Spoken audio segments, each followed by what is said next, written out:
We are live on a Saturday, November 1st, 2025, 2 p.m. Eastern Standard Time.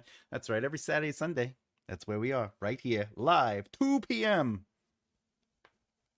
Eastern Standard Time. Beyond that, though, let's get honest, let's get serious, and let's start talking about it. All right, today is about promise, progression, and payoff. Today, we are going to be talking about what I like to consider what is writing.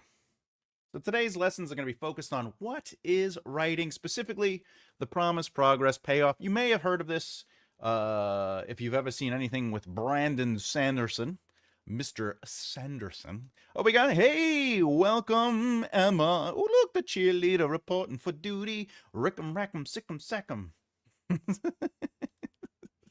What's up? Thank you for joining us, Emma. I really appreciate it.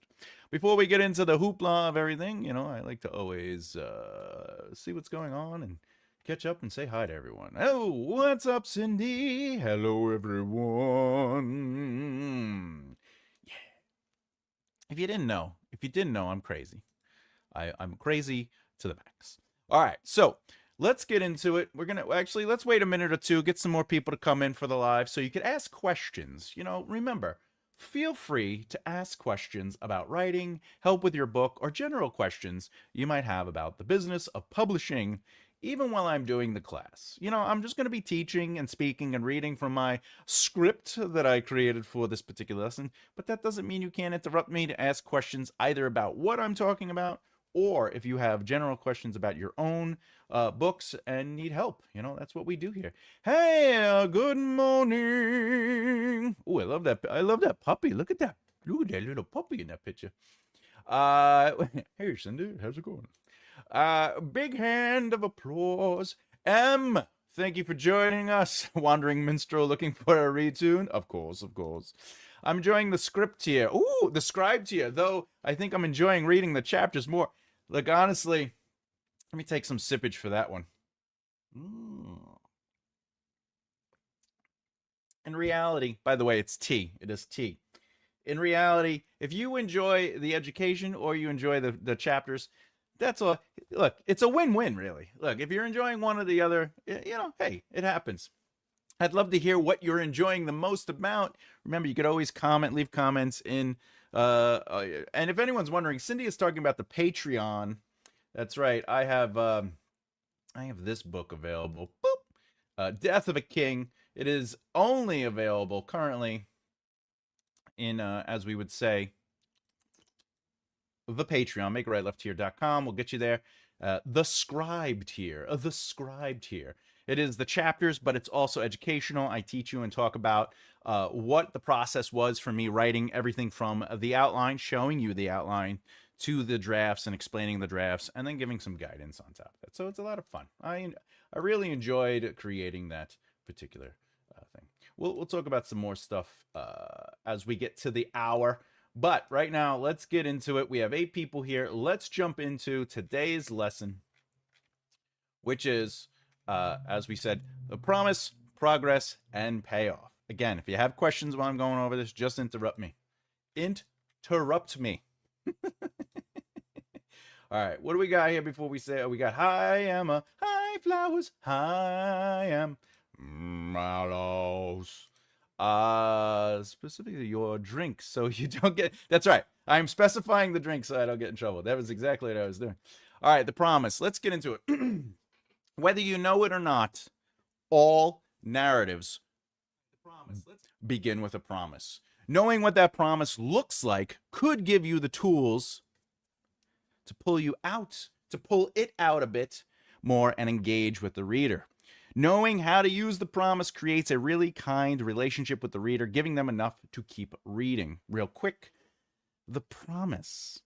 You may not know you're doing it, but every book has a promise, all right? Whether you're aware of it or not. However, being aware of the promise allows you a little bit more leeway, allows you a little bit more room to manipulate, adjust, fix, or lean into the promise, which leads to progress and payoff.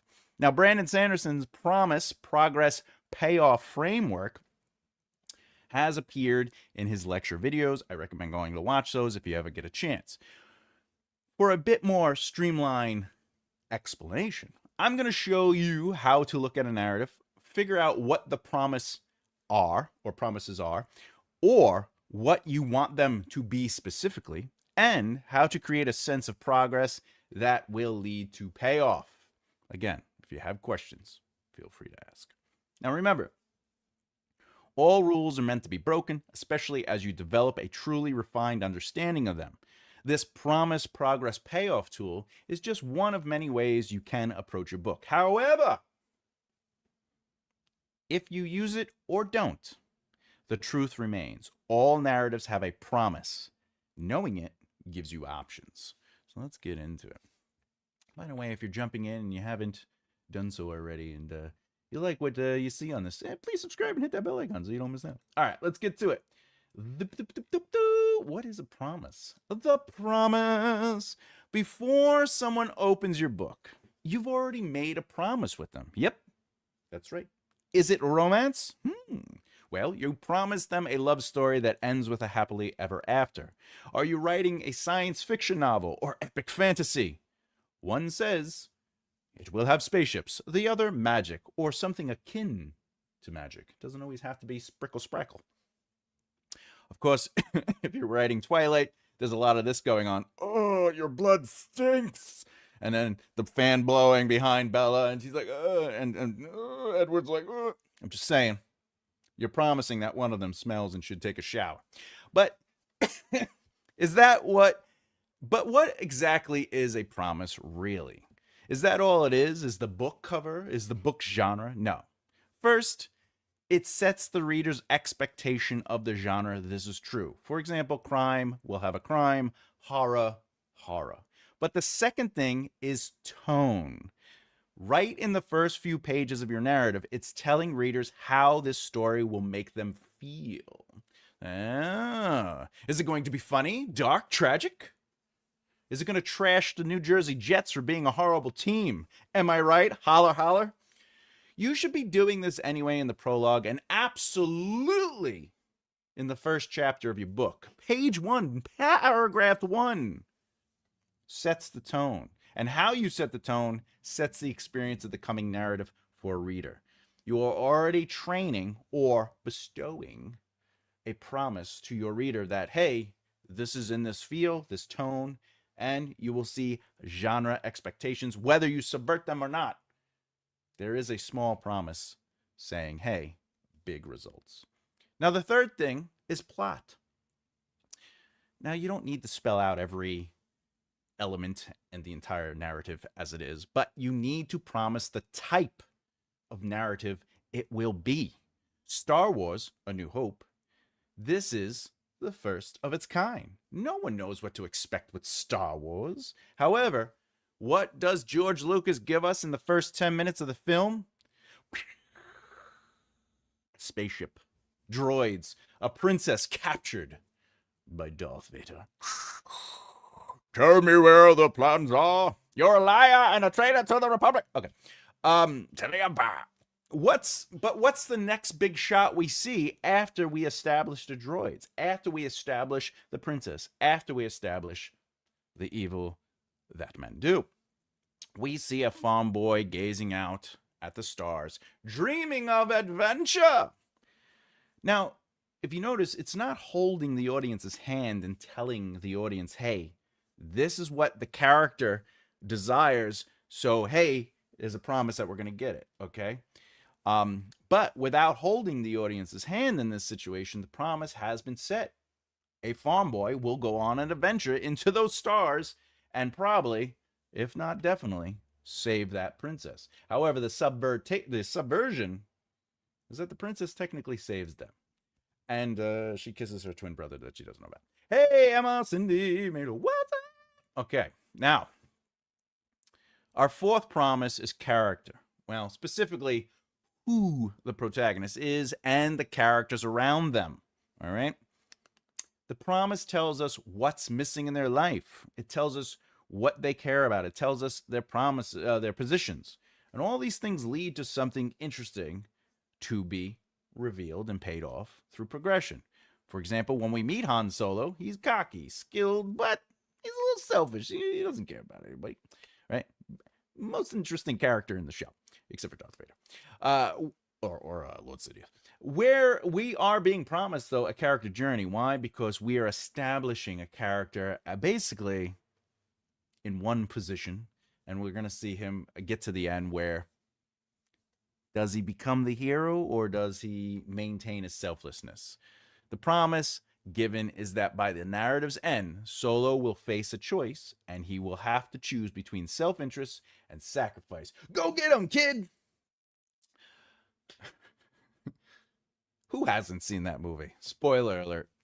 All right, and finally, but not least, the fifth promise, the world itself and the rules within it. If your narrative opens with mysterious elements, magic, spaceships, dragons, maybe a berserker or two, the promise is that the reader will get a deep reveal of each of these things. Basically, if the narrative mentions dragons and you don't show dragons, I will say this much. You have broken the promise to your reader. If you show magic, but it's not narratively important, it's just like, hey, this is how we turn lights on with abracadabra. Then you've just broken a promise with your reader. Ultimately, you said, hey, there's magic, but it's not really important or imperative. Now, I will add that if magic is established in the beginning of your narrative as something that is just what turns lights on, you're not necessarily promising anything specific anyway about magic that it's going to be narratively important. So you have to establish that. You cannot trick them. You cannot be like, magic exists, and then like it doesn't do anything. It's even in that stupid movie Bright with Will Smith and the orcs and stuff like that.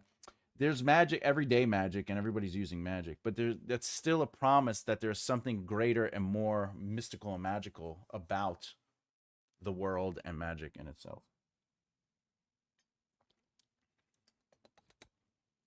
All right.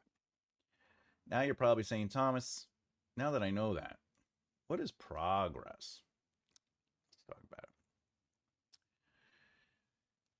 I'll be honest, a promise is very easy. Basically you mention dragons, done. The books of romance, done. We know it's a romance. I'd even say that anything and everything you write on or write out in the first 5 chapters is the lazy way of presenting the promise. Even if you don't know you're doing it, you are indeed giving a promise. So the first 5 chapters of any book is setting the promises. There is, whether you believe it or not, promises within those 5 chapters. How you develop those promises or progress will take place on chapter 2, sometimes even at the end of chapter 1, but on chapter 2, and it'll explore things and grow things as the book goes on. But the first 5 chapters is really laying the foundation of the promises. That doesn't mean there aren't promises in the beginning of Act 2.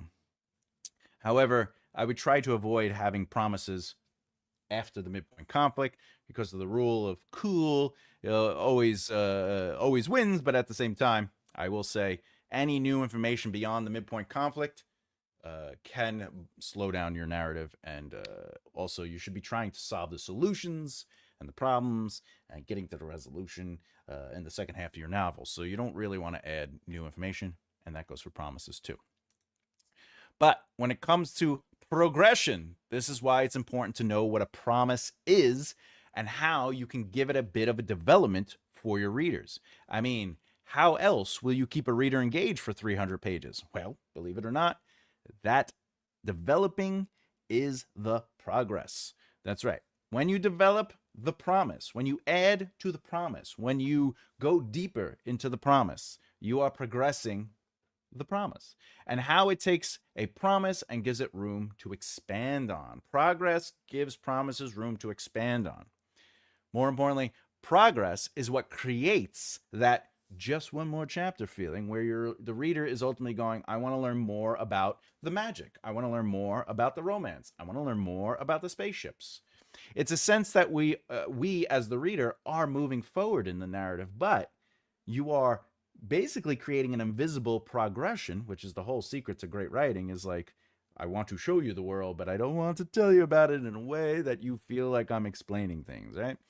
So I'll say this. if for the love of all things, what you do is don't move the narrative forward, it will slow your narrative down completely. So if you're going to present a promise and you don't start adding to that promise, you don't start expanding on that promise, you don't give details, which I'm going to go into. I will show you how to do application. But for example, giving a promise of balls of fury. I mean, imagine that narrative didn't have a ping pong game to the death at the end. It's balls of fury. It's about ping pong. And it starts off in the normal world of some guy being really good at ping pong, but then like he ends up not doing ping pong, and then he gets pulled into the underworld of ping pong. But it is balls of fury. The promise is that we are definitely, for the love of this genre, going to go balls out and to the death. I just want you to know that movie and Dodgeball. Dodgeball's another one. Dodgeball's in the name. What's the promise? This movie is without a doubt about dodgeball, and it's just going to dive into dodgeball. It's just so good. And if you're doing it right, by the way, you most likely have multiple promises running simultaneously, and you need to know which ones your audience cares about so you can progress those specifically. Don't get me wrong, you can progress all of your promises, but some promises need to have a little bit more focus. I mean, in a romance, they probably will care more about the give and take of a budding relationship, a budding romance, leading to their happily ever after, and less so about that they they like flowers. The main protagonist works in a flower shop. Like, the promise isn't necessarily that interesting about the flower shop. The promise is, hey, but that flower shop might have something in the payoff at the end, because you're promising that it has something to do with the narrative, but it's not the main focus, is my point. All right. And romance is all about will they, won't they, right? So that is part of the promise. Now, of course, a show like Lost, if you've ever seen Lost, has an infinite amount of promises, ones that I feel they forgot they had, and or they were just like, it'd be interesting. Okay. But I will say, what is the primary promise of Lost? Yeah, you got backstories, you got the romance subplots, you got the others, you got good guys versus bad guys. Right? Okay.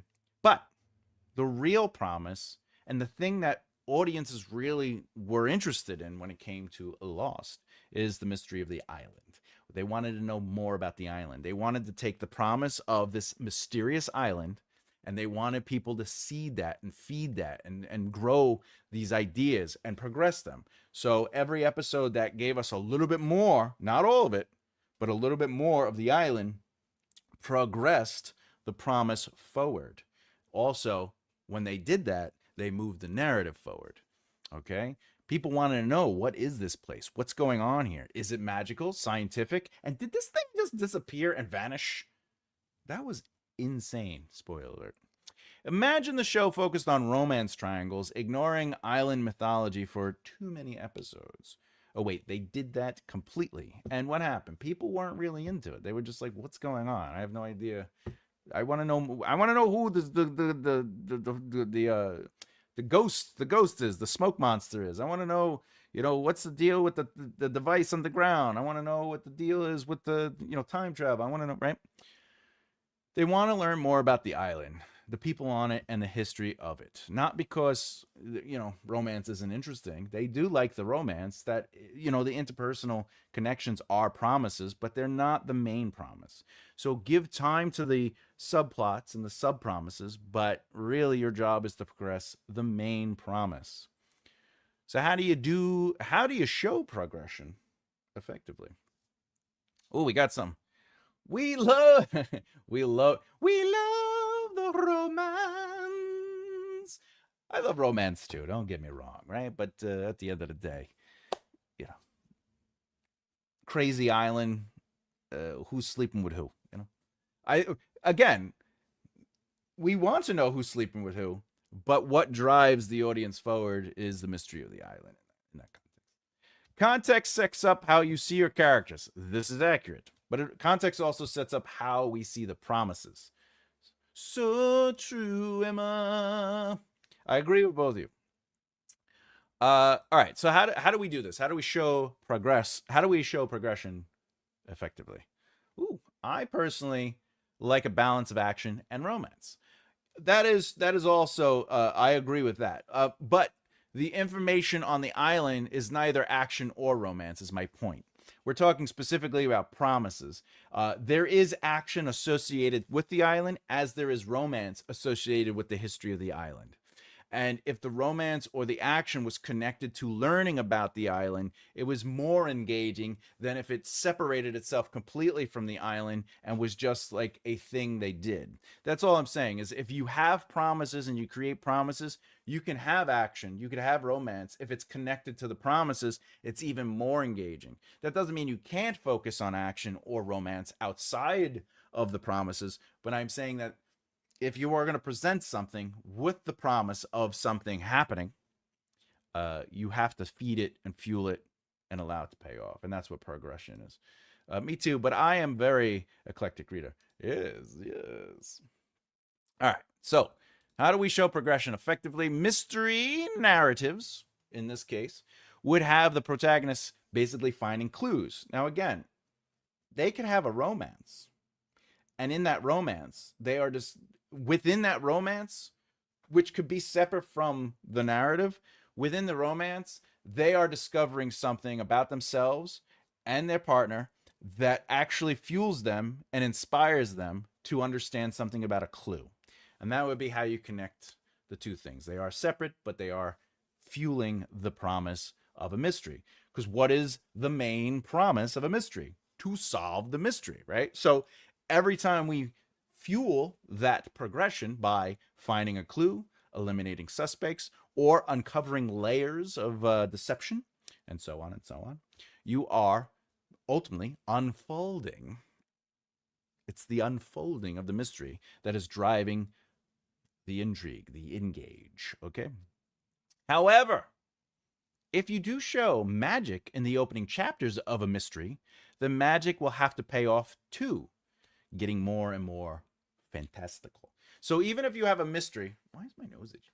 Even if we have a mystery, if you show magic in the first couple pages, the magic also has to progress and become something too. However, because it is a mystery novel, the mystery is the primary promise, so you should definitely fuel that as much as possible.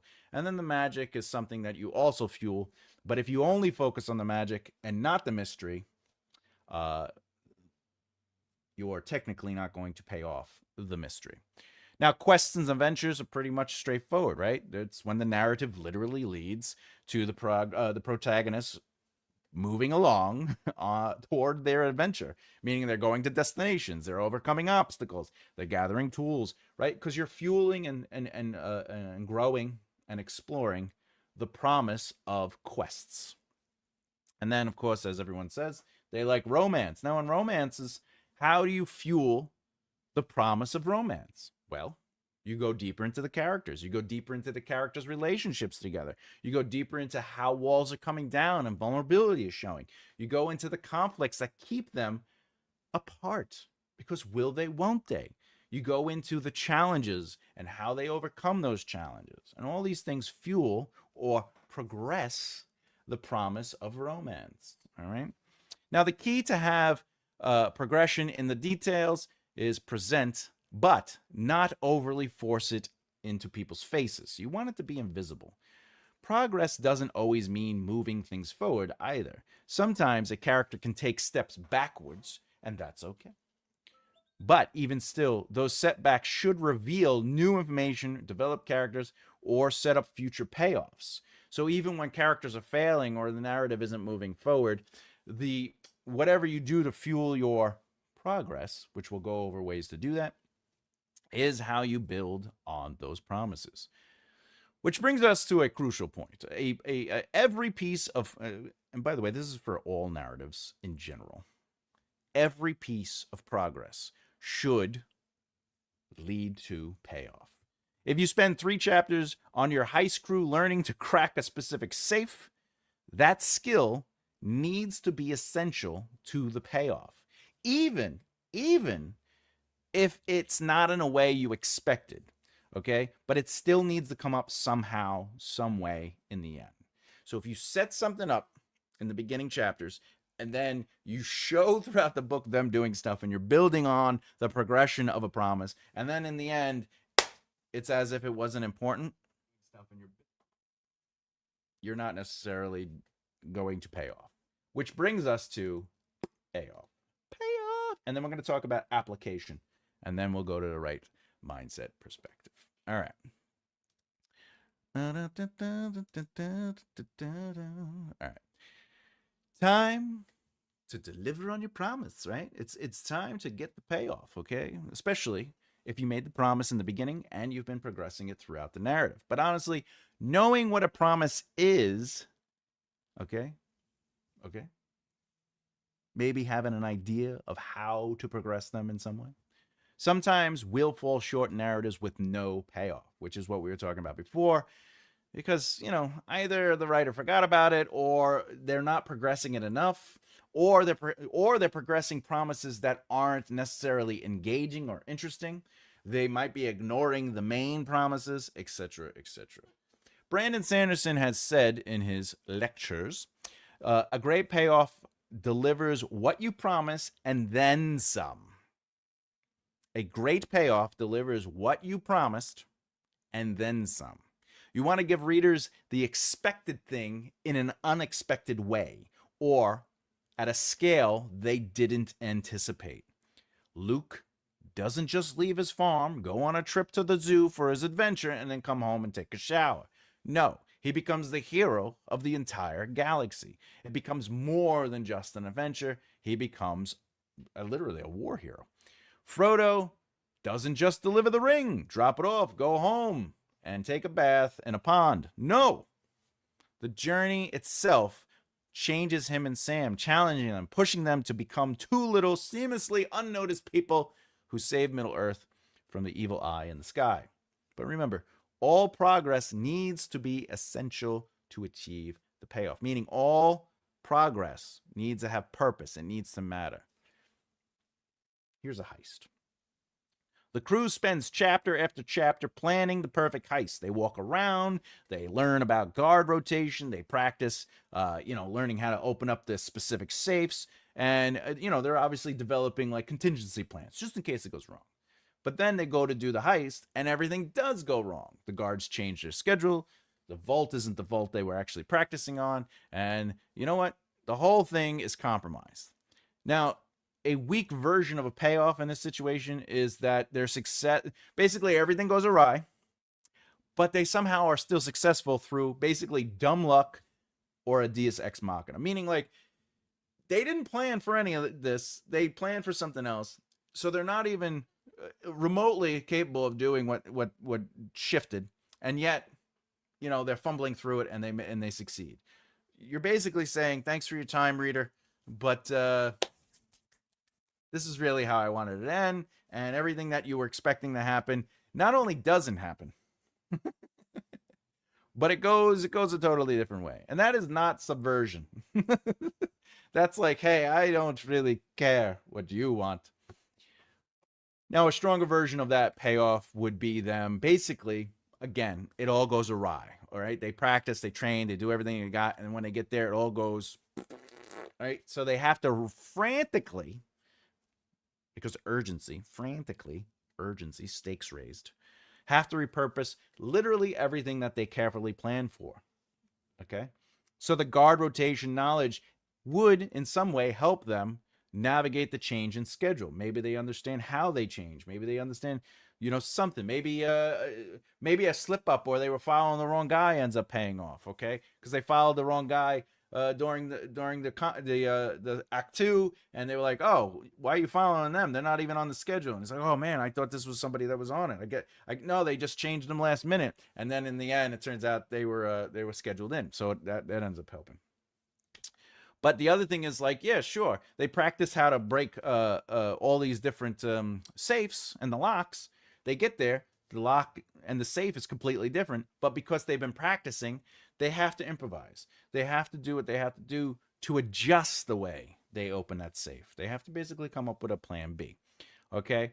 Because now their skills, their practice, their effort is paying off. All right?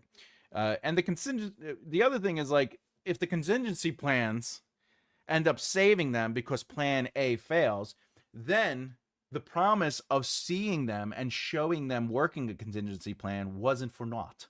You know what I'm saying? Like, why give time and words and page space to something that nothing happens with it? Imagine showing them going through contingency plans, going if it fails. All you're saying to the reader is they're practicing for if it fails, which means it's going to fail. But they get that, just like Brandon said, you give them, you pay off the promise, and then you go further. You give them more. So yeah, they're practicing for if it fails. So you know what? It is going to fail. But the way it fails is not how you expected, and how they have to adjust to fix it is not how you expected. But they are still going to use all the tools and elements that you presented in the promise and the progression, and that will help them still pay off. Okay? All right, application.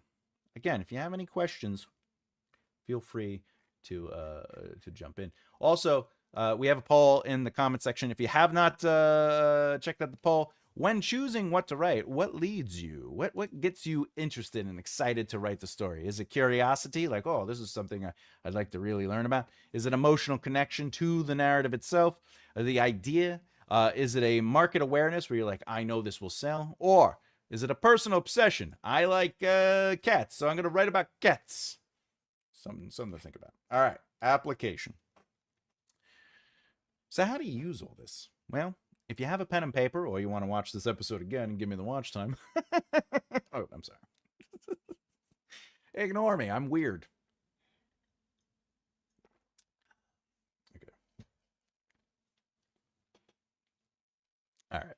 There are, just for the record, there are 5 things to do to make sure that you are creating a promise, progression to that promise, and paying it off. First thing is first.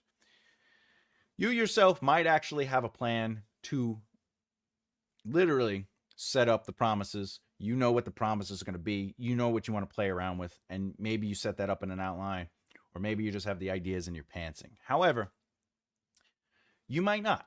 You might just be writing the book, and that's fine.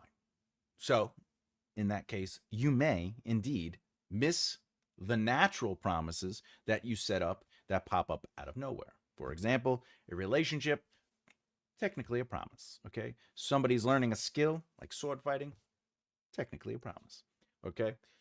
You talk about a history of something, the historical relevance of something, technically a promise, okay? So when you're done writing your book, whether you're outlining and writing a first or second draft, when you're going back and reading your book, step 1 is ultimately taking notes, okay? You are specifically looking for details and elements that present a promise. When you're reading your narrative back, getting ready for that second or third draft, you got to take notes as it pops up. For example, if important relationships are on a page, write that down. This relationship is a promise set. Where will this relationship go? I'll give you an example without giving anything away. There are characters that are in some stories that I have written, and readers, especially the alpha and the betas, are already predicting future books. They're already saying, oh, these 2 characters are totally going to get together. Now, will they, won't they? I'm not going to tell anyone. But those promise and progressions are on the page. Whether it is that they do or don't, who knows?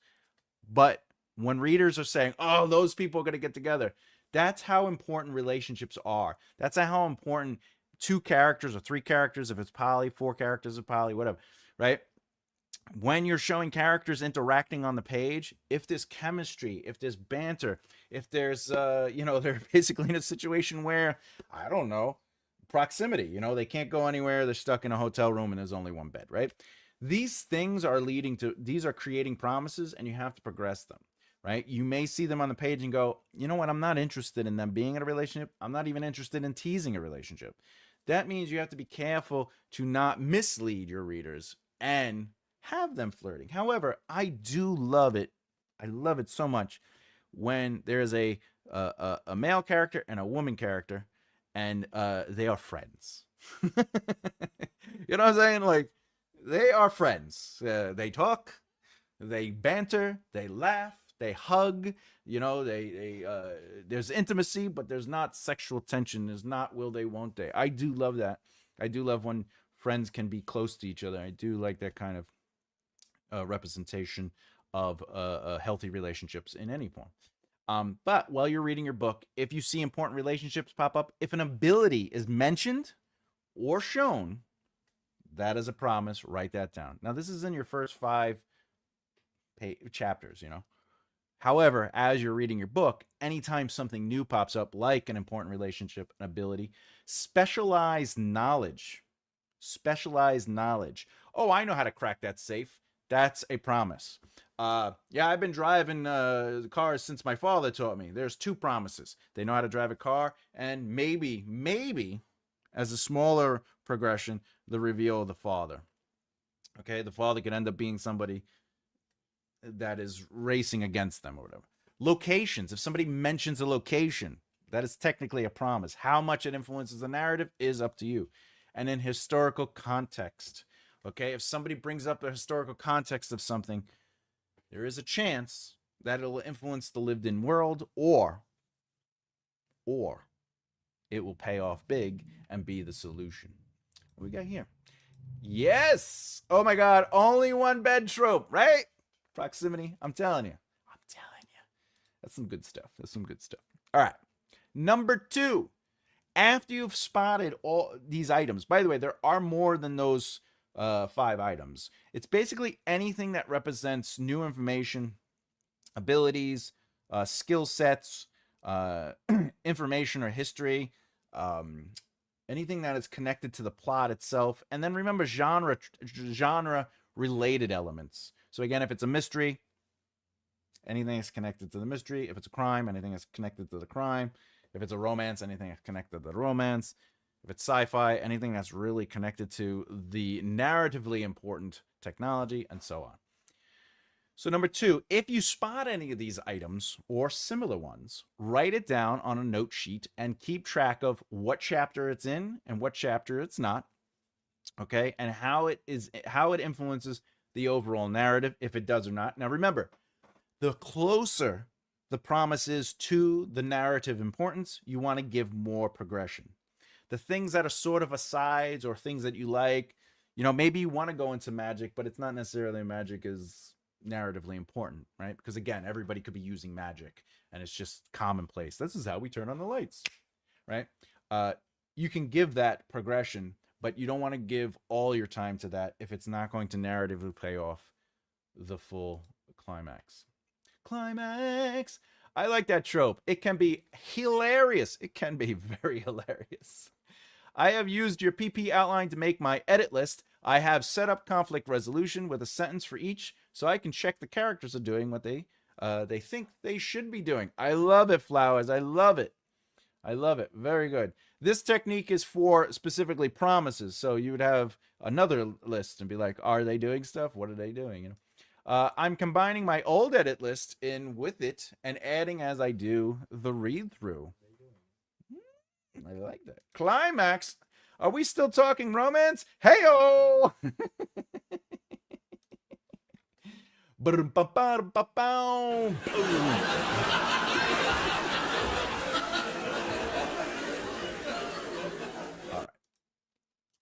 Okay, where were we? Oh, yes, application. So the second thing is, again, just to clarify, the first is go through, look for certain elements. The second thing is mark those elements down, what chapter they're in, what chapter they're not in, and what they are doing to narratively push, to push the narrative forward. Okay. Oh, we got 3 more comments. I love comments. Oh, there is some of that. Yes. I'd like to see your edit list, Flowers. Sounds like a great tool. Oh, I bet it is. Hi, everybody. Welcome to the show, Ro.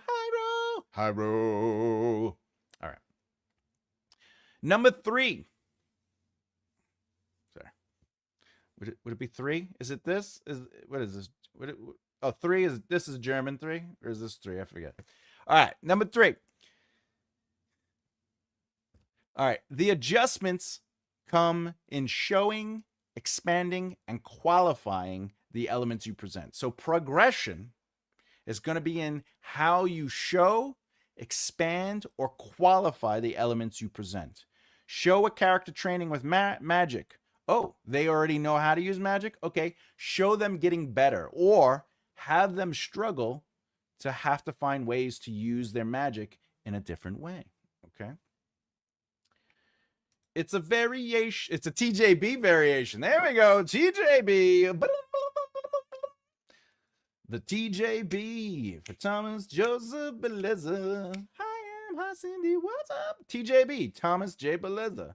You know, like, Heartbreak Kid, HBK. Thomas J. Bellezza. All right. Hi, bro. Sorry. You think I'm sexy? Okay. What was I saying? Oh, 3. Yeah, so you have to adjust things, but to show progression to the elements that you promised, you need to show, expand, and qualify. Again, if they know magic already and it's established in the first act, then you just want to challenge them with it. You want to show them struggling with it. You have to show them using their magic in a unique and interesting way. If they don't know magic, they're learning magic. Okay? Also, not all things presented need to be growing. Not all things need progression. However, you can challenge relationships, abilities, maybe put the protagonist in situations where they must use their specialized knowledge, historical context, and so forth and so forth. So you don't have to do it for every promise on every page. You could split it up, clean it up, give some things breathing room. Some things you want to do more often than not. But at the end of the day, if you really want to progress something, allow characters to be in situations where they have to use that specialized knowledge, that power, whatever. Number 4, have people read your book. That's right. I don't know if you know this, but the only way you know you're doing well is if someone reads your book. It's like stand-up comedy. If I tell a joke to myself in the mirror, I am memorizing it. I only have my wits about me. But I have to get on stage to make sure that jokes... Well, I don't have to go on stage. I could actually work with a bunch of friends that are comedians, and we could work it out privately, and we could give actual notes instead of sitting there looking at our phones, waiting for our turn, trying to memorize our stuff while someone else is going. No, you pay attention. But with writers, it's the same thing. You need someone to read it and give you feedback. So beta readers are a great example of this because that's their job, right? But you, as the writer, should have specific questions that ask about certain promises. Maybe not outright. Like, you don't want to be like, hey, did you see the promise? Because they don't know what a promise or progression is. They don't know that. All right. You want them to sort of be like, you want to lead them to answer questions though. So you can ask them if they're enjoying the romance between Sarah and Chris, but you wouldn't necessarily say, hey, listen, I'm setting up some promises with Sarah and Chris. Did you notice any progression? They might not know what that even means. Remember, they're beta readers. They're people that like that genre. Alpha readers maybe more so because they should be at least within the field. But a beta reader is about their experience. So hey, baby, the kitty cat's here. But another thing is, if the reader is, you could ask the reader, hey, what are you learning about, or are you interested in any relationships within the book? Okay. Or what are you learning about, or are you interested in the magic? Did you like the Berserkers? Did the Berserkers berserk enough for you? Do you want more Berserkers? Okay. Readers will give you the best insight to what is working and not working based on their own experience, and not experience as in as writers, their experience as in reading the book. They will tell you if they like or not like it, want to know more or don't care, or could care less. Okay? When they tell you what the truth is, it's your time to take action with number 5. Number 5 is adjust, adjust, adjust. Switch and move things around so things are truly progressing. What we got here? We got a lot of stuff here. Oh, I just got it. Duh, my brain isn't working, dealing with the local virus running around. That's why you got to put sticky tabs on the floor so the virus gets caught like a mouse. Hello, Emma. I'd like to see your editless flower. Sounds like a great tool. That you is there a Y in there? I don't know. You bad. LOL wave like etching. Like etching. I find it amusing that Thomas reads all of our great greetings to each other. Well, because I love you guys, and I don't want you to feel that I don't care, and I do care, and every time. Plus, I have fun doing. He likes us being friends. How often do I get to do that? If I do that around the supermarket, they get weirded out. If I do it here, you're expecting my wackiness. All right, so real quick, I'll read it. I'm just going to read off the list what they are. I'm not going to explain it again, but number one is you're going to go through your book and you're basically going to mark down anytime you see any information that represents a promise presented. Number two, you want to make sure when it's about these items or similar, write it down. So as you see them, you want to write them down, what chapter they're in, what chapter they're not in, and then how it is influencing the narrative. Third is you're going to show progression by adjusting it to show, expand, or qualify the elements. 4, have people read it. Don't ask them direct questions about it. Ask them more subjective questions. Did you like what romances, what relationships do you like? How do you feel about the magic? Do you want to know more about it? Are you interested in it? Things like that. And then, of course, number 5, adjust. All right. Woo! All right. Finally, the right mindset perspective. And then we're going to go into talking about the poll. That's right. If you're just jumping in, remember there is a poll. When choosing what to write, what leads you to write that book? Is a curiosity about something where you're like, oh, that's an interesting story. I think I want to kind of jump into that. Emotional connection to it where you just love the idea. Market awareness where you're thinking, hey, this will sell. And of course, personal obsession. I want to talk about rublets and kitty cats and see where that goes. All right. Hello, Afghani. All right. This is the end. This is like the final thought, the right mindset perspective. I've been doing that with the Patreon, and I was like, I kind of like how that sounds, It's branding. It's branding. I wish this was brandy. I'll just be honest.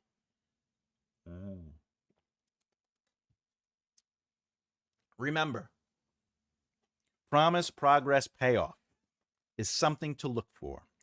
Watching for any natural progressions or purposefully putting them in yourself. However, and this is something to think about, if you ignore it, know that the promise will be there regardless, but the progression and payoffs may not be.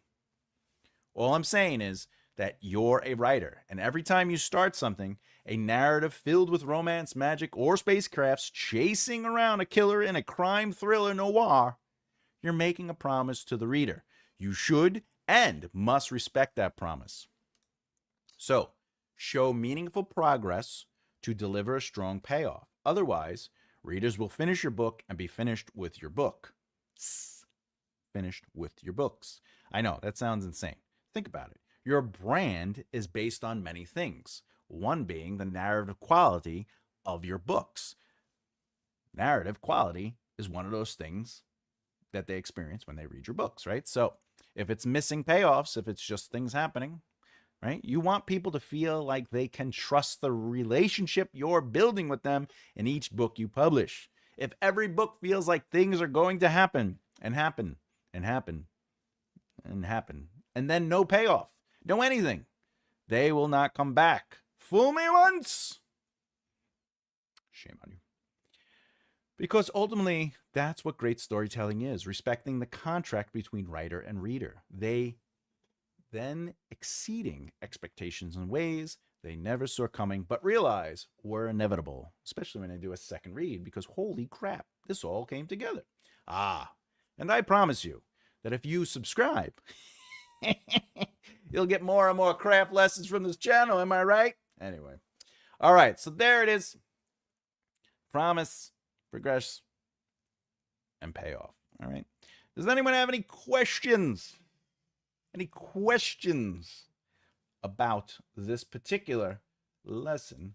The floor is yours, as they say. Let's get it. Where's the thing? Where's the thing? The floor. Where is it? Oh, answering audience questions. There we go.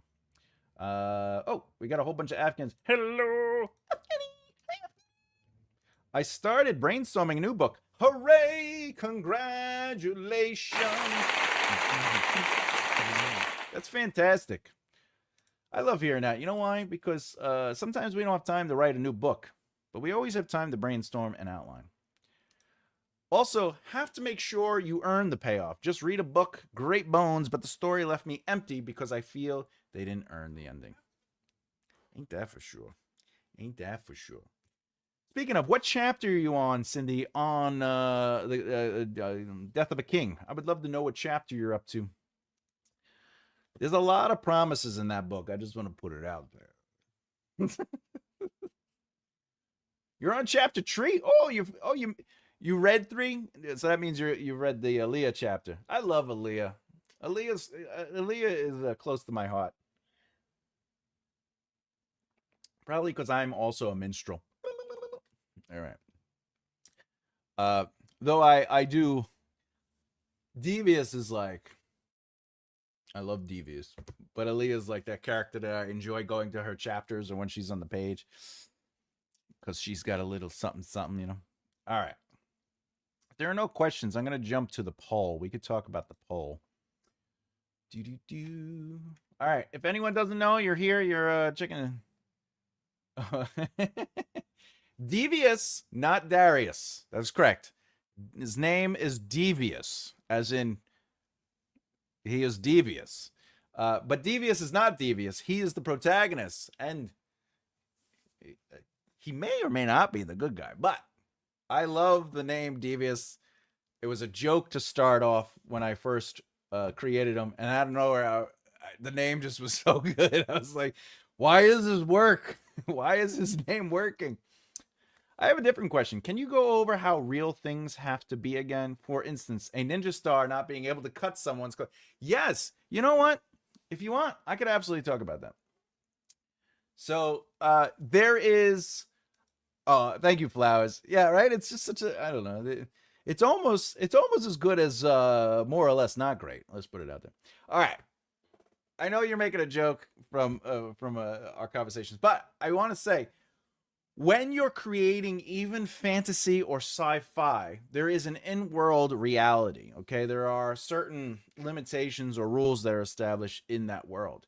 However, when you're connecting real things to the story itself, for example, if I have a 6-shooter and the gun goes off more than 6 times, let's say 10, 12, or 13, what do you hear people complain about? How the hell is a 6-shooter still going? He hasn't reloaded yet, or she hasn't reloaded yet, right?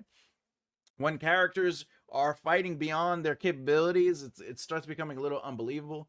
However, something like John Wick, it's established that it's a high reality, or a high, everything's elevated, right? Everything is, we're expecting it to be, as they say. I don't know if you know this, but I was watching an interview with them, and they're talking about, basically it's a cartoon. You know, he's just going above and beyond. It's supposed to be crazy like that, but it's an established rule to the world. But if you're using something like a Chinese shuriken, okay, the Japanese shuriken, and you use it as a weapon, that's not what it's used for. It's a distractive item. When, like in the old movies where they take it out and they go, and then like goes into the guy's head. It was a last resort. That's why they had a whole bunch of them. And for the record, I studied multiple martial arts, and everybody in the class always found it funny. When people were like, when you watch movies like the American Ninja, like poof, and he vanishes.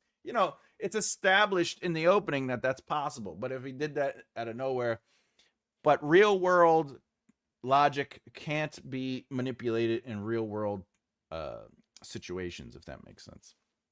I mean, it can. Do whatever you want. It's writing. Fine. But it's also an easy out, like, you know what? He's going to sneeze on somebody and they're going to get infected with the flu and their head's going to blow up. Like, it just, you want to pay things off. Oh, yeah. John Wayne.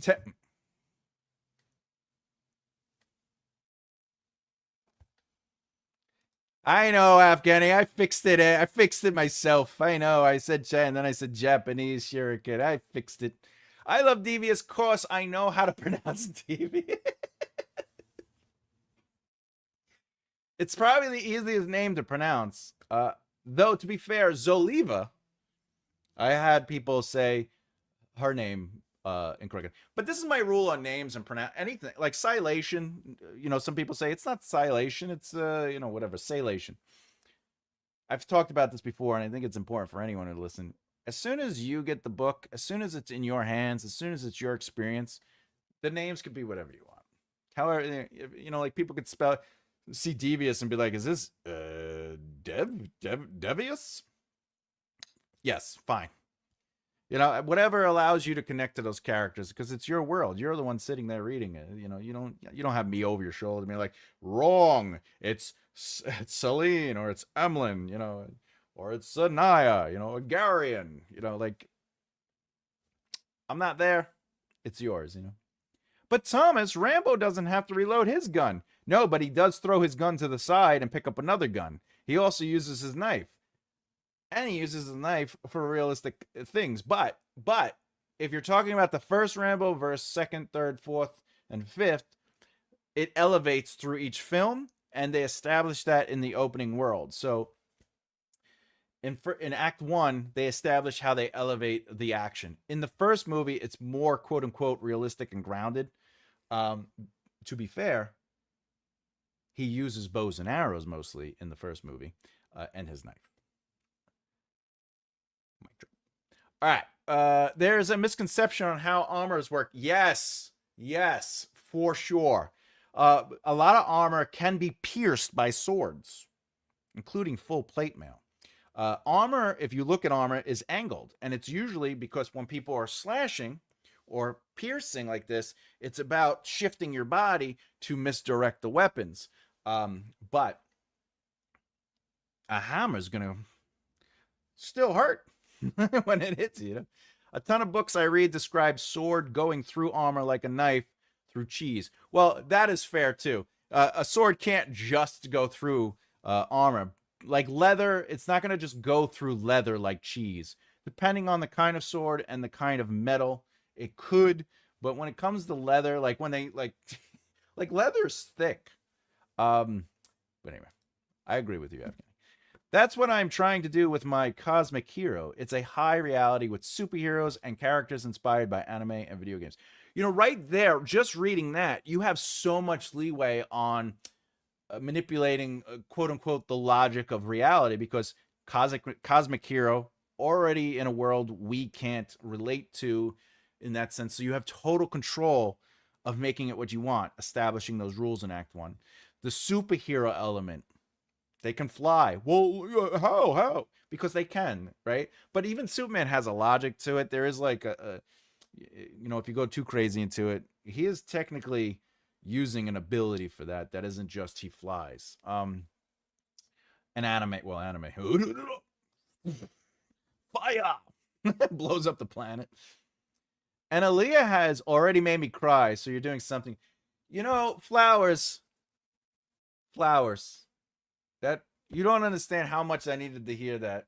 I always need to hear that kind of stuff because, again, and I talk about this often, sometimes I get to a point, I know I can write, I know I understand writing, but there are times when I'm just like, is it even interesting? Is it good? Is it worth time? But hearing that, it was making you cry.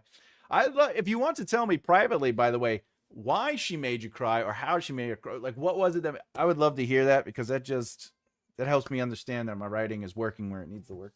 What, baby? Baby? Oh, the cat's here. The cat's here. And thank you for telling me that, really. I love how before you read what his thoughts are, you can see Devious thinking through the pauses. Oh, yes. Yeah, again, because I come from screenwriting, I love to physically show characters. I like to see the emotions, and I like to. I want characters to sort of have to find their words, if that makes sense. But I also like them processing stuff without them sort of. I don't like thinking in books. I don't like when a character's like, "Oh, are they gonna hit me or not?" He thought. Like I'm okay reading that in people's books. I'm just not okay writing it. Like I like it to be more processing where it takes out the thought, and it's more like where Devious might be like, oh, he's moving, he's moving, so and so moved to his left, his leg showing a weakness or whatever, like I would do that, like where they would see something about it. Also, a misconception on how heavy swords really are. Well, yeah, you have to put a lot of work into swinging a heavy sword. I will say this though, in fantasy, epic fantasy, you get a little bit of leeway. You get a little leeway. Get a little bit of leeway. They're not that heavy. It's not that they're not heavy. It's the way you swing them. Like a two-handed sword is used for clearing groups. It's not necessarily, though. I'll be honest. I think it's awesome when a character's using it to fight like normal people. But it's a crowd displacer. It's like, but also, when people go into houses with guns, and like, why don't they have a shotgun? Why are they using an AK where it's like really long, and they're just like, you're like, no, you go in a shotgun, someone jumps out of a room, bam. Or the silences. Oh, I could go on about silences. All right. What is this? It can be pierced by arrows. It's why the longbow was created. Yeah, well, yes. Yeah, well, the composite longbow specifically. But also, fun fact, the reason that you wear silk under your armor is because if you get pierced with an arrow, you can actually pull the silk and it helps get the arrow out. It doesn't always cut through. Sometimes it does. But if it doesn't cut through the silk, you can pull the silk and it helps. Otherwise, you got to push the arrow all the way through, which is not fun. This was actually tested, Cindy. Very hard to pierce with an arrow. Very hard. Again, if you're talking about certain kinds of armors, they are not designed for certain kind of things. So it really depends. Like, there's hide armor, then there's like actual thick leather armor. And then there's like, there's like wood armor. There's metal armor. There's steel armor. There's reinforced armor. There's angled armor. There's so many different elements, and it's just about doing a little bit of research. Even long bows, the composite bow is a lot stronger, and it depends on the distance. Like if you're like 200-300 yards away, it's not gonna pierce it. But again, it's like a bullet. If you're 6 miles away from a bullet, and the gun can only shoot X amount of miles, because some guns can go long range, obviously, and some guns can. But there was this case of somebody dying in a car, and what ended up happening was somebody had randomly shot a gun, just to play around, and the gun traveled such a distance, right, that by the time it hit the person, it just went into their head and stopped and was flush with their skin. It didn't go all the way into their head, and they ended up dying still. But again, you got to just do your research and enjoy the relativity of it. Metal medieval armor basically makes you a tank. Yeah, well, this is true. Especially if it's leather. It's leather armor underneath steel plating or like scale mail and stuff like that. But Game of Thrones did that, where the guy is fighting the Dothraki. I can't say. I'm sorry. And he like hits the guy's armor, and he just like puts his arm down and just takes the guy's weapon, and he just cuts the guy's neck off. All right, just without the wheels. But I still want to make some sense to the world that my characters live in. To do that in Act 1, my friend, you need to establish your rules and what you perceive as limitations. However, in Act 2, you can technically push against those limitations, sometimes breaking those limitations. In Act 3, you can actually bust through them and do as you please for For example, somebody learning magic, or they have superpowers. So somebody's like, "Oh, I can fly," right? But like maybe they're learning how to fly in Act 1. Then in Act 2, they can fly. But in Act 3, you push them beyond their limit where they're having trouble flying because of the environment they're in, or the way they're taking damage, or they didn't realize they can't fly through something, or whatever the case is. Cool, I learned something. Thank you. Excellent. Cuckoo. Okay. I will go back to that bit and cry again for you. You know what? I think I know if it is in chapter 3, I think it's at the end of chapter 3 with her and Liam Door. If it's in chapter 6, it would have to be her playing the Vlin. That's my prediction. That is my prediction. I could be wrong. Armor became obsolete. Yeah. Actually, castles became obsolete once cannons were invented. They were just like, oh, we can't stop. Well, it's definitely interesting, Thomas. Oh. Are you talking about the story or the armor conversation? That's. I'm thinking about metal armor, leather armor can be pierced through. I like how Kylo Ren couldn't just whip his sword all over the place due to its design, like so many other lightsabers. I liked when lightsabers actually had like energy to them. They kind of did that with the black saber, but like where like you had like was difficult to wield it sometimes. They changed that obviously as the movie was created.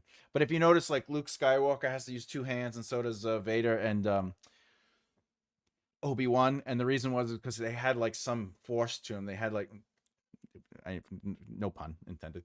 They had it took effort. You couldn't just. And then as the movies developed, they're like, it'll look cooler. It'll look more cinematic if they could just go and play with it. Act 1 sets limits. Act 2 breaks limits. Act 3 unleashes. Yes. That goes for everything and anything, by the way.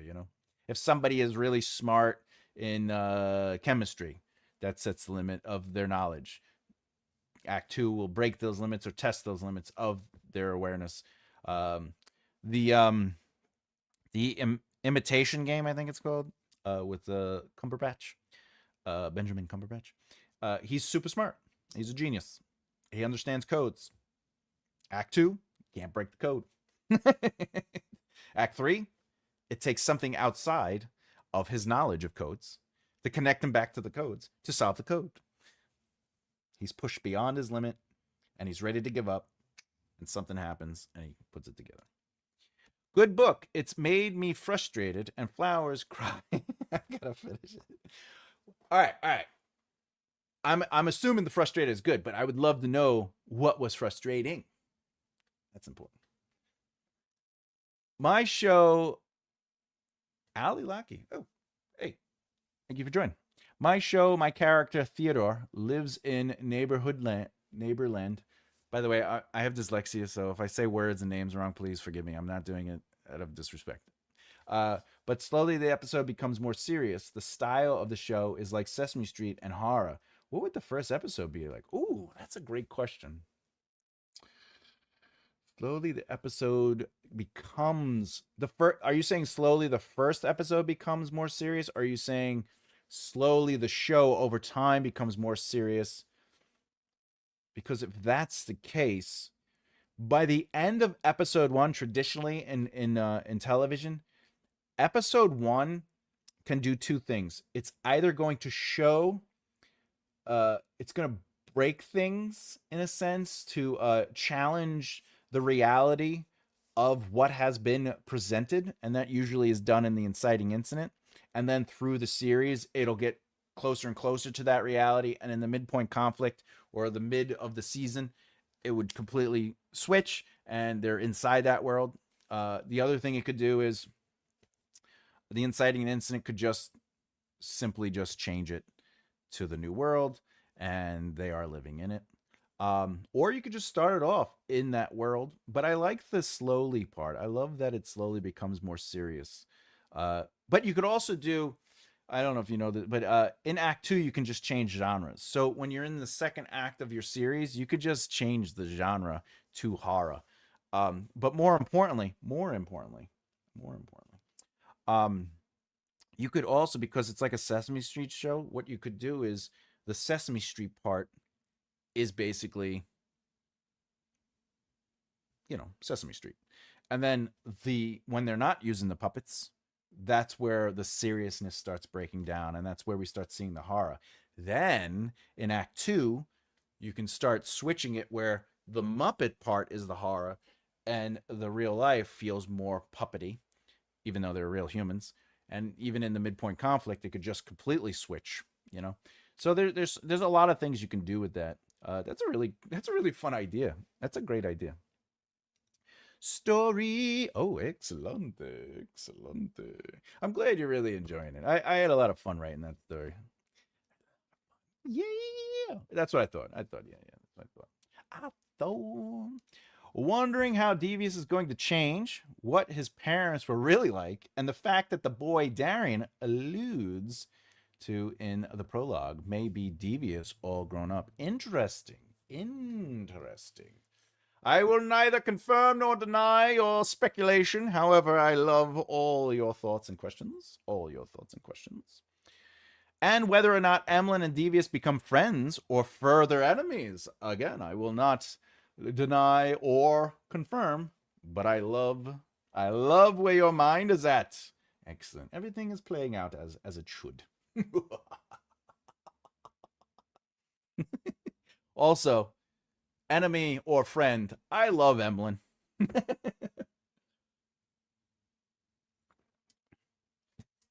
Poor guy.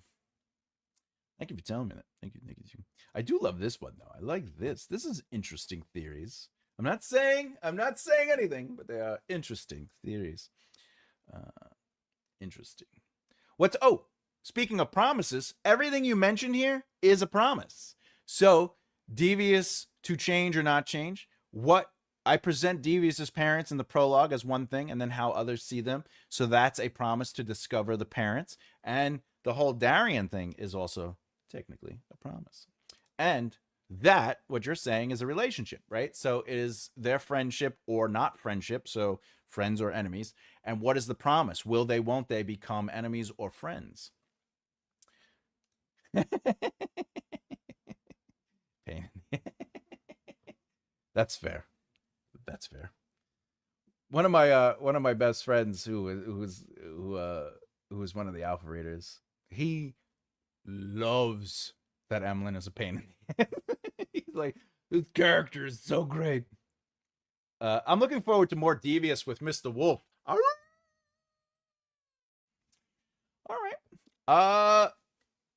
That is also a promise. See that? See, we are connecting it to the lesson today. There are promises everywhere in that book. And by the way, for anyone who doesn't know, the Scribe tier is on Patreon. You can go to makearightleftier.com for that. But what she's talking about is that's actually chapter 5, I believe, right? It's chapter 5. So remember I said the promises, especially for the main story and the main protagonist, are within the first 5 chapters. So there you go. Ooh, the eagle. Larabahi. I love Larabahi.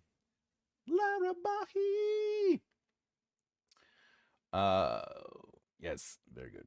Confirm or deny. Either that or Darian is Devious. It's possible. We don't know. I know. But I'm not going to give it away. I'm going to let you enjoy. I'm going to let you get through the book. It does that. Everything you've asked, every question everybody just brought up about the book, every one of those questions get answered. Every single one of them. All right.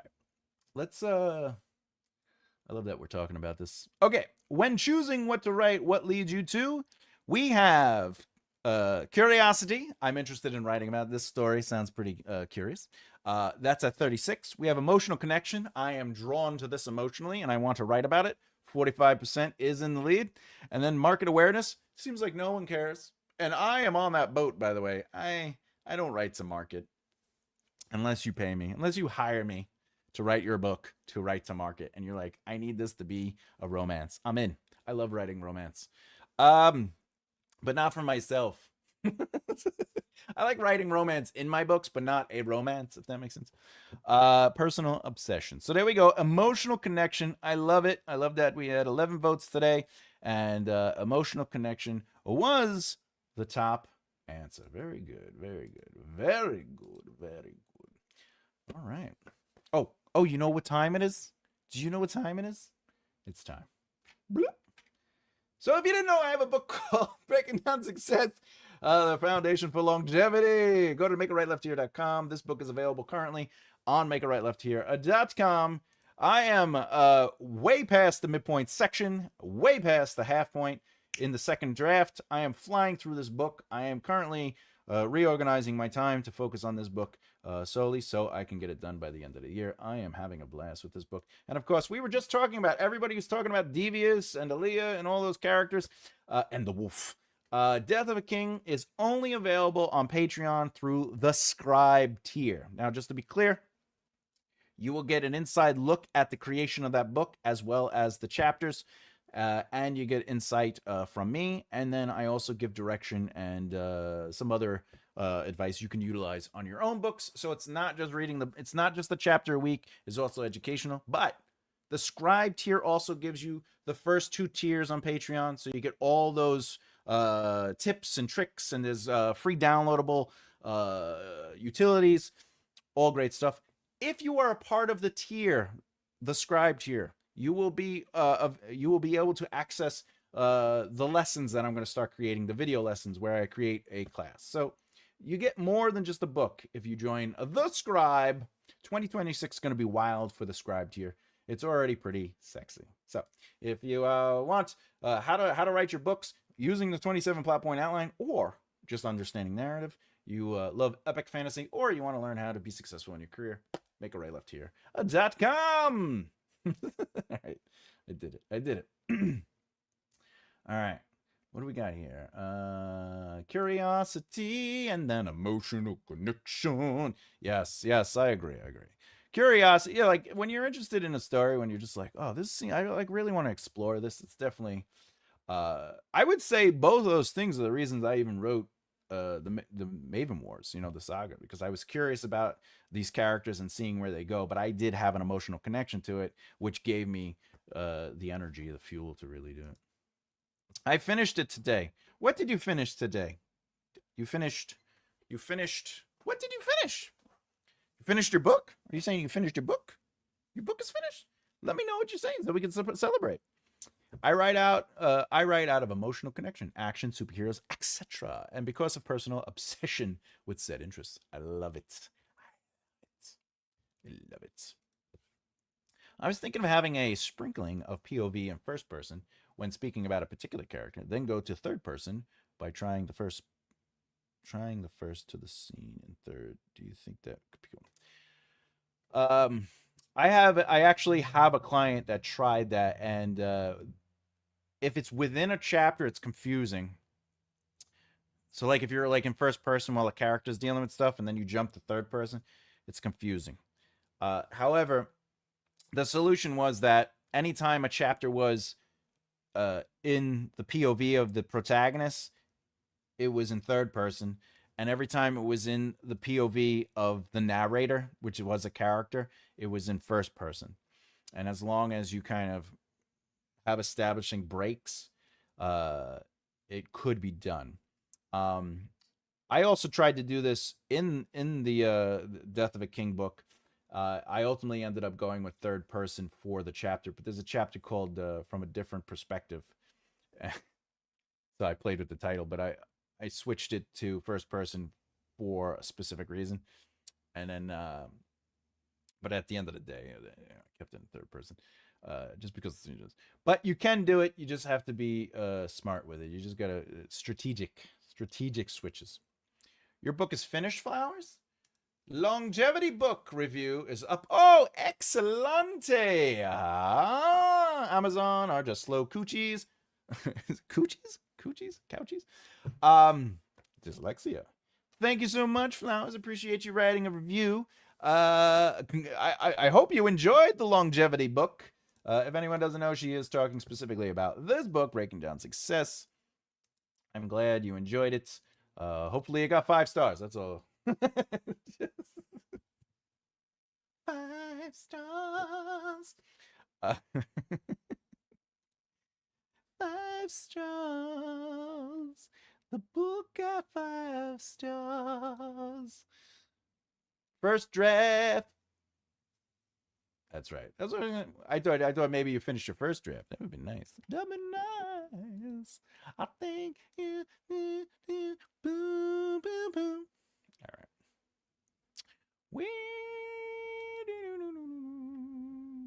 Awesome. Oh, I'm curious. I have a thought and like to see where it leads. Problem is, I have so many thoughts, I'm drowning in story beginnings, mainly because I think, oh, this has been done before. Well, if I may,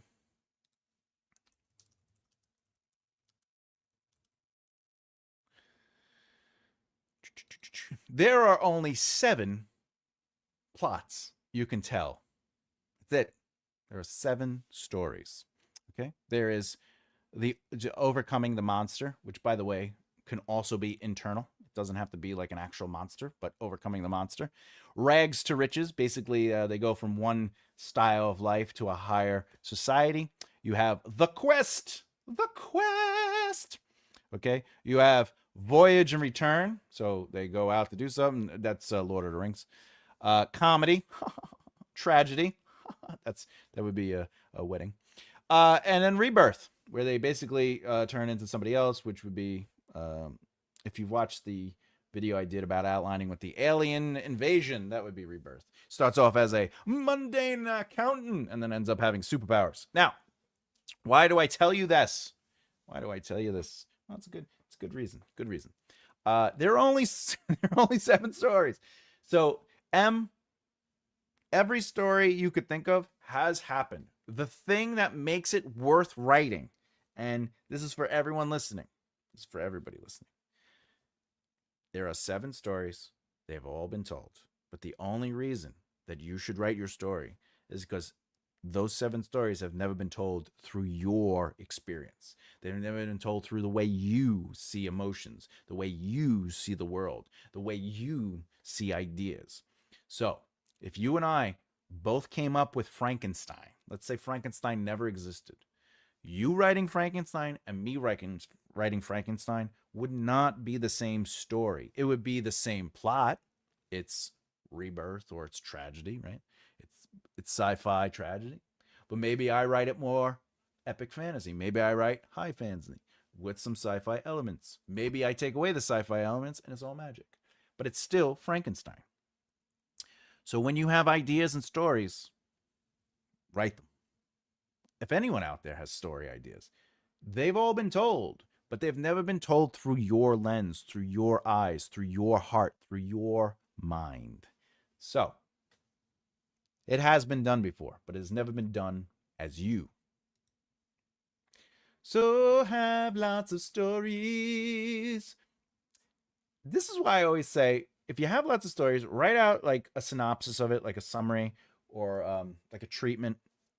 Outline it real quick. Whatever the case is, you could always work on these stories. Even if you never get to them, it's always good to say, all right, I have an idea. Let me at least jot it down. And it definitely will help ease the beast. Mine is Rebus. Oh, the one you're writing right now currently? Yes. Trying to. Yeah, but yeah. I was looking at some. Okay. I tend to think about near future dystopia or speculative sci-fi. Yeah, but again, you could literally write what's that Katniss. What is it? The Hunger Games. You could write a story that's basically the Hunger Games, but it will never be the Hunger Games. But it will be whatever you write. It'll be M's games, you know? And that's the thing. That is the thing about writing is That's why I do the rewrite the greats, where I take something that was written already and then I put it in my voice, because my author voice changes the experience of the book. You know what I'm saying? And it really comes down to your approach and how you like to write stuff and how you like to experience things. Is your book about? It will be on the Amazon. It will be on the Amazon. You will be able to purchase the 27 plot point. It is not up there yet. I'm still on the second draft. I'll probably finish that probably mid-month, and then I'm going to do a third draft. My goal, you're asking when? My goal is to have it out by the 1st. However, I don't want to give a specific date just so I'm not rushing the quality of it, but I am flying through it. I write on it every day. I'm switching it up this month. I'm going to try to give it some time during the day, give it 2 hours, maybe 3 hours a day, maybe the first or second half of my work day. I'll do that, and I'll just switch things out to go up later. You gotta make some room for it. But I have faith in getting that book done. I really am excited about that book. I didn't think I would be. I think I've said that before. I was like, oh, I know this stuff. Let me just write it down in a book. And then as soon as I started writing it, I was just like, I fell in love.